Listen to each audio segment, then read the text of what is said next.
പുതിയ വീഡിയോയിലേക്ക് എല്ലാവർക്കും സ്വാഗതം. ഇന്ന് കുട്ടികൾക്കൊരു സന്തോഷ വാർത്തയുമായിട്ടാണ് ഞാൻ എത്തിയിരിക്കുന്നത്. നാളെ കനത്ത മഴ മൂലം വിദ്യാഭ്യാസ സ്ഥാപനങ്ങൾക്കെല്ലാം അവധി പ്രഖ്യാപിച്ചിരിക്കും. പ്രൊഫഷണൽ കോളേജുകൾ ഉൾപ്പെടെയുള്ള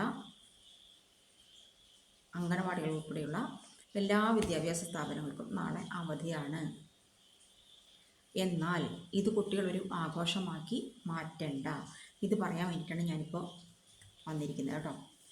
നാളെ കൂട്ടുകാരൻ്റെ വീട്ടിൽ പോകാനാണ് അല്ലെങ്കിൽ കൂട്ടുകാരുടെ വീട്ടിൽ പോകാനാണ് എന്ന് പറഞ്ഞിട്ട് വെള്ളച്ചാട്ടം കാണാനും വെള്ളം കാണാനും റീൽസ് എടുക്കാനും ഒക്കെ ആയിട്ട് വീട്ടിൽ നിന്നും ഇറങ്ങുന്ന കുട്ടികളോട് പ്രത്യേക ശ്രദ്ധ കരുതാൻ വേണ്ടിയിട്ടാണ് ഞാനിത് പറയുന്നത്. വെറുതെ അപകടം വരുത്തി വയ്ക്കണ്ട. നമ്മൾ ഈ മഴക്കാലം തുടങ്ങിയപ്പോൾ തൊട്ട് കേട്ടു കുറേ മരണങ്ങൾ കുട്ടികളുടെ ഒഴുക്കിൽപ്പെട്ടു, കാണാതായി, ഇത്ര മൃതദേഹം കണ്ടെത്തി എന്നൊക്കെ പറഞ്ഞിട്ടുള്ള വാർത്തകൾ ഇപ്പോൾ വന്നിട്ടുണ്ട്. നമ്മൾ കേട്ടുകൊണ്ടിരിക്കുന്ന കാര്യങ്ങളാണ്. അപ്പോൾ അത് നാളെ നിങ്ങളാവണ്ട. നാളെ അവധി തന്നിരിക്കുകയാണ്. എന്തിനു വേണ്ടിയിട്ടാണ്? വീടിൻ്റെ ഉള്ളിൽ സേഫായിട്ടിരിക്കാൻ വേണ്ടിയിട്ട്. പുറത്തിറങ്ങി അടിച്ചു പൊളിക്കാൻ വേണ്ടിയിട്ടല്ല നാളത്തെ അവധി. അത് കുട്ടികൾ പ്രത്യേകം മനസ്സിലാക്കുക, മാതാപിതാക്കൾ മനസ്സിലാക്കുക. അവനവൻ്റെ കുഞ്ഞുങ്ങൾ എവിടെയാണ് പോകുന്നത് എന്ന് കൃത്യമായിട്ട് അറിഞ്ഞിരിക്കണം. നാളെ പോകാൻ അനുവദിക്കേണ്ട. അതാണ് ഏറ്റവും ആവശ്യമായ കാര്യം.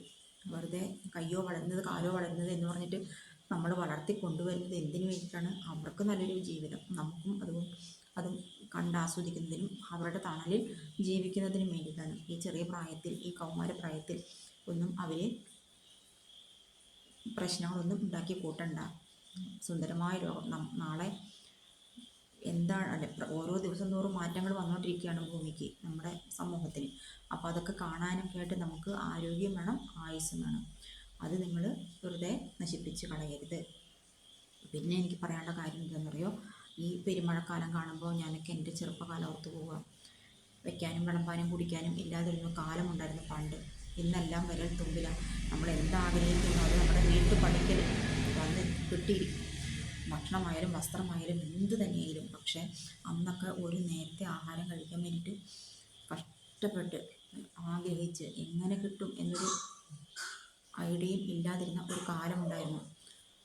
അയൽവക്കത്ത് പോയ നാഴിയരി അല്ലെങ്കിൽ ഇരുനാഴിയരി, ഒരു 2 സ്പൂൺ പഞ്ചസാര, ഒരു സ്പൂൺ ചായപ്പൊടി, ഒരു കട്ട സോപ്പ്, ഇതൊക്കെയായിരുന്നു അന്ന് കാലത്ത് നമ്മൾക്ക് ഇങ്ങനെ വെറുതെ അല്ല തിരിച്ചു കൊടുക്കണം. കിട്ടിയിരുന്നു. കടകളിൽ പോയാലൊന്നും കടപ്പറ്റൊന്നും കിട്ടില്ലെന്ന്. പൈസ കൊടുത്താൽ സാധനം കിട്ടും. അപ്പോൾ ഈ വീടുകളിൽ പോയിട്ട് ഇരുനാഴിയരി, നാഴിയരി അങ്ങനെയൊക്കെ വാങ്ങും. നമ്മൾ വാങ്ങുമ്പോൾ അവർക്ക് തിരിച്ചു കൊടുക്കും. അവരും അതുപോലെ തന്നെ നമ്മുടെ അടുത്തും വരും വായ്പ വാങ്ങാനായിട്ട്. വായ്പ അന്ന് ഈ വീട്ടു സാധനങ്ങൾ വായ്പ കൊടുത്തും വാങ്ങിയുമാണ് ജീവിച്ചിരുന്നത്. ഈ പെരുമഴക്കാലം വരുമ്പോൾ ഞാൻ ആ കാലങ്ങളൊക്കെ ഓർത്തു പോകുന്നു. ഇന്നത്തെ കുട്ടികൾക്കുണ്ടോ വല്ല പഞ്ഞോ പട്ടിണിയും ബുദ്ധിമുട്ടും അറിയും?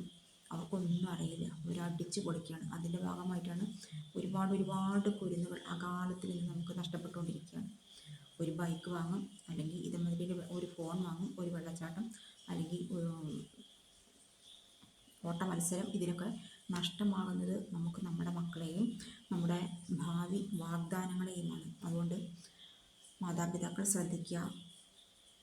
അനാവശ്യമായിട്ട് കുട്ടികളെ പുറത്തു പോകാൻ അനുവദിക്കാതിരിക്കുക. എവിടെയാണ് പോകുന്നത്, എപ്പോഴാണ് വരുന്നത് എന്നൊക്കെ കൃത്യമായിട്ട് അറിഞ്ഞിരിക്കണം. അച്ഛനും അമ്മയും മക്കളും അതുപോലെ തന്നെ. സ്വന്തം ഭാവി ഇല്ലാതാക്കരുത്.